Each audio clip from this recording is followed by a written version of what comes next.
Tenemos una entrevista que les habíamos anunciado. Fíjense que a raíz de todo lo que ocurrió en el comité político, es interesante justamente conversar y analizar lo que está ocurriendo en torno a este retiro, en torno al equipo político, con el exministro del Interior, obviamente, de la nueva mayoría, y también exministro de Defensa, en fin, exdiputado Jorge Burgos. Gracias por acompañarnos. Gracias a usted, Mónica. Muy buenas tardes. Buenas tardes. Primero quisiera preguntarle, ¿qué le pareció esta carta en que los ministros del comité político salen a decir públicamente que respaldan las decisiones del presidente? Innecesaria, yo creo, que lejos de, me impresiona, que lejos de crear una sensación de unanimidad, lo que más bien deja es la sensación de que fue necesaria la carta por alguna discusión que hubo al interior del comité político. Quiero decirle, Mónica, que mi modesta experiencia es que es bastante común que puedan haber discusiones. A mí me tocó, en el periodo que fui ministro, particularmente de Interior, tener algunas discusiones sobre algunas cuestiones en que el comité no estaban los 5 o 6 miembros de acuerdo. Y al final esas discusiones las zanja el presidente de la República o la presidenta de la República. Ya, pero entonces usted... Lo que sucede normalmente ahí... ¿Sí? Es que lo que usted dice en resumen respecto a esta carta es que fue innecesaria y que crea el efecto opuesto, que ratifica la idea de diferencia. Como ciudadano se lo digo, yo no tengo ninguna información, porque lo que sucede es cuando hay discusión, es que quien corta la discusión es el presidente de la República. Sí. Y los ministros que han tenido una tesis distinta se tienen que hacer cargo de la tesis que determinó el presidente de la República. Eso es así. Y si alguien no quiere hacerse cargo, o hay dos posibilidades: que el presidente de la República le pida la renuncia a un ministro que está en una disidencia, o que la persona dice: yo no puedo hacer cargo de esto, me voy del gabinete. ¿Cómo le pasó a usted? Las dos cosas pueden pasar. ¿Ah? ¿Cómo le pasó a usted en su momento? ¿Cómo? ¿Cómo le pasó a usted en su momento? Me pasó, pero no fue por una cosa, sino fue una acumulación de cosas. Uno normalmente, cuando se va, por el cariño que uno le tiene al presidente o presidente de la República, no da una explicación de disenso, sino que de otra razón, pero eso es lo que pasa en un régimen presidencial y pasa también en un gobierno corporativo. Probablemente en las reuniones de pauta hay discusiones, pero no se toma una decisión. Nosotros nos llevamos regio, nadie pelea con nadie aquí, no hay ni un tipo, estamos todos alineados, así que no, nada que ver, nada que ver. Volvemos a la política. Cuídelo porque cuesta mucho eso. Volvemos a la política. ¿Cómo ve usted al equipo político hoy en día? Hay algunos que han sido bastante duros con el análisis. Débil ha sido lo más suave que se ha dicho. Que me gustaría que usted calificara cómo ve al equipo político del presidente Sebastián Piñera. Yo creo que es un equipo político que, como ha ocurrido con los últimos equipos políticos que se han nombrado, ha tomado el inicio de su responsabilidad en momentos bastante complejos. Es un equipo político bastante novel, gente joven, con menos experiencia, que han hecho un esfuerzo importante probablemente, pero que obviamente muestran ciertas situaciones de debilidad atendidas a las circunstancias que vive el país. Tampoco quiero decir que esté muy fácil gobernar. Yo creo que está muy difícil gobernar en nuestro país. Pero usted cree está muy complejo. Súper directamente, ¿cree que le falta experiencia a este comité político? Puede ser que le falte algo de experiencia al comité político desde el punto de vista de la relación particularmente con el poder legislativo que está más complejo que antes también. Puede ser. Yo creo que es así. ¿Cree usted que Rodrigo Delgado era el hombre para ser ministro del Interior, sí o no, y por qué? Bueno, el presidente de la República ya al elegir, si no me equivoco, su cuarto ministro del Interior, optó por una persona que venía de un mundo distinto, el mundo de los municipios, un mundo que se suele decir que es el mundo con contacto con la calle. Y me pareció que fue una decisión política que puede tener ventaja y desventaja. La desventaja que tenía, ¿no es cierto?, es que probablemente las redes que tiene son distintas a las propias de un ministro del Interior o una ministra del Interior. Y eso probablemente en algunas cosas se ha notado. En otras probablemente ha sido una ventaja para él estar vinculado más al mundo municipal. Ya, pero en el balance, ¿es el hombre que se necesita en el Ministerio del Interior en estos tiempos? El hombre o la mujer. Yo creo que yo hubiera nombrado un ministro o una ministra de otras características, pero ¿quién decide? El presidente de la República. ¿De qué características hubiera nombrado usted? De más carrete político. A lo mejor con una desventaja respecto de Delgado en relación a su conocimiento del mundo de los alcaldes, que han sido tan importantes este último tiempo, pero sí de más relación con el Congreso. A lo mejor, no está tan fácil, pero a lo mejor pudo haber buscado algún senador, algún diputado, no sé. Yo me habría ido por ese camino, atendido el ambiente que estamos viviendo. Ahora, ¿cómo evalúa usted que el gobierno vaya al Tribunal Constitucional por el tercer retiro?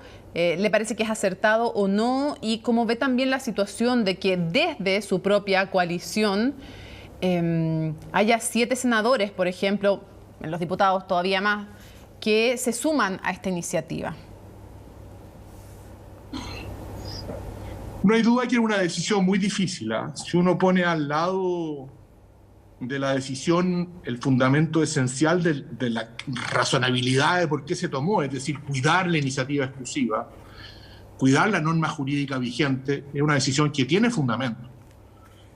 Probablemente si pone al lado los efectos en su propia coalición, en la oposición, los anuncios incluso del propio gobierno, de gente partidaria del gobierno, hasta donde uno sabe que esto iba a producir un riesgo de nuevo estallido, complejizaba mucho la cosa. Yo lo que hubiera hecho distinto, Mónica, ¿sí? Porque yo soy contrario al tercer retiro, no quiero, ciudadanamente, no quiero esconder, mi posición es que es muy malo para el país, los retiros de nuestros fondos de pensión. Pero yo lo que habría hecho, yo habría intentado en el Senado abrir una negociación antes de anunciar el tercer retiro.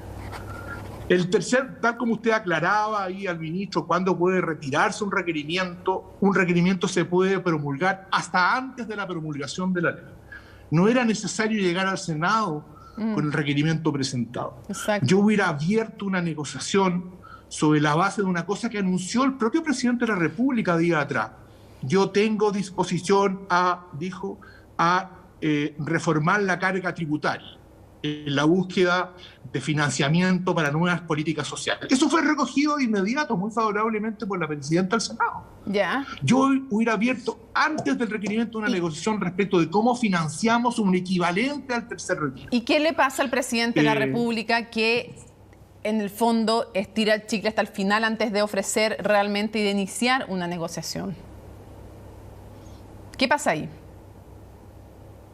Yo tengo la impresión de que hubo un mal juicio respecto de los votos que tenía el tercer retiro en el Senado, que no solo tenía los 3/5, sino que tenía los 2/3.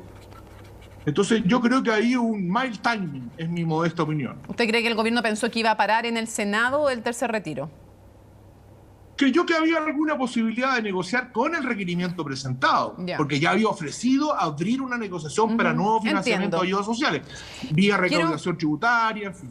Yo eso lo habría hecho sin el tercer retiro. Es más, yo creo que si eso fracasa o fracasaba, porque creo que se abrió de nuevo, la posibilidad de ir al Tribunal Constitucional seguían estando. Sí, quiero llevarlo a otros 2 temas. Brevemente, ¿qué le parece que se amenace con una acusación constitucional en contra del presidente de la República a raíz justamente de acudir al Tribunal Constitucional?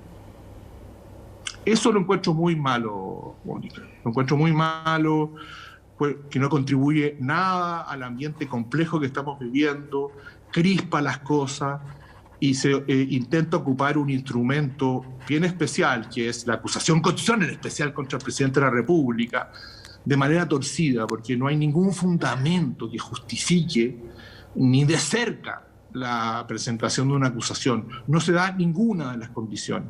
Me parece malo, me da cuenta de una política que se ha puesto crispada, compleja, le hace muy mal al país, muy mal. Y ahora lo quiero cambiar radicalmente a otro tema antes que se nos acabe el tiempo. Usted fue ministro de Defensa.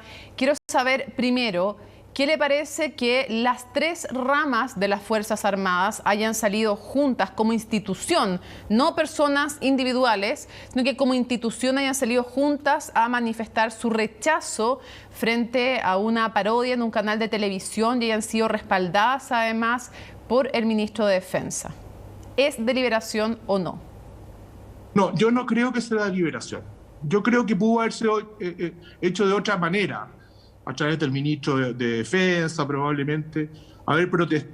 Primero que nada, reconocer absolutamente el derecho de libertad de expresión tiene el medio de dar eso de bueno o mal gusto, a mi juicio de pésimo gusto, pero no creo que sea liberación, es la defensa de haberse sentido, y yo creo que con razón, menospreciado brutalmente, deshonrado, pero no creo que sea un acto de liberación. Y una pregunta, ¿qué es entonces deliberación? Porque recordando a los constitucionalistas como Silva Bascuñán y otros, ellos sostienen que como institución no pueden opinar de todo lo que tenga que ver con asuntos públicos, las Fuerzas Armadas, y no pueden hacerlo porque tienen el monopolio de las armas y que sus opiniones tienen que ser expresadas vía otros canales, porque si opinan como institución, que no es lo mismo que opinar como individuo, si opinan como institución, rompen el principio de no deliberación. ¿Qué sería si no deliberar?